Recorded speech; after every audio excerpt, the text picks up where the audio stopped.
தவறுகளை ஏற்றுக்கொள்ளல் என்பது மிக இலகுவாக நம்ம இறைவனுக்கு முன்னால் நம்ம என்ன செய்வதில்லை, ஏற்றுக்கொள்வது இல்லை. நல்ல முறையில் நீங்க சிந்திச்சு பார்த்தீங்கன்னு சொன்னால் நம்ம செய்யக்கூடிய ஒவ்வொரு தவறையும் எங்கள் மனது நியாயப்படுத்தி கொண்டிருக்கிறது.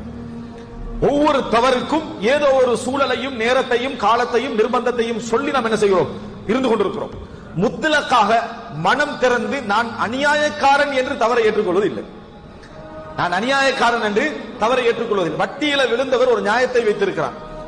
இவர்கள் ஜக்காத்தை ஒழுங்காக வழங்கி இருந்தா நான் வட்டியில விழுந்திருக்க மாட்டேன் அப்படி என்று ஜக்காத்து தராதவர் தான் இவர் வட்டியில விடுறதுக்கு என்ன காரணம் என்ற ஒரு சம்பந்தத்தை வைத்துக் கொண்டுதான் இறைவனிடத்திலும் என்ன செய்கிறார்கள், அந்த குற்றத்தை ஏற்றுக்கொள்கிறார்கள். ஒழுக்க கேட்டில விழுந்து விட்டால் என் மனைவி சரியாக இருந்திருந்தால் நான் இந்த ஒழுக்க கேட்டில என்ன செஞ்சிருக்க மாட்டேன், விழுந்திருக்க மாட்டேன். யார தலையில? இவர் செய்யக்கூடிய எல்லா குற்றத்துக்கும் யார் காரணம்?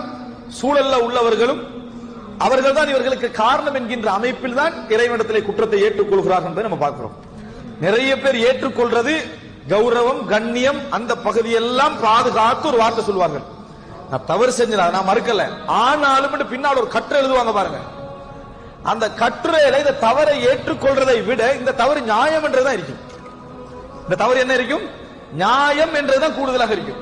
அப்ப தவறு என்பது நியாயத்தின் அடிப்படையில் இவர் தவறு செஞ்சுக்கிறாரு, அவர் நியாயம் இல்லாம தவறு செய்திருக்கிறார் என்று ரெண்டா பிரிக்க வேண்டி வருது. தவறு செஞ்சா தவறு தான், நியாயம் அவன் நியாயம் என்ன அதை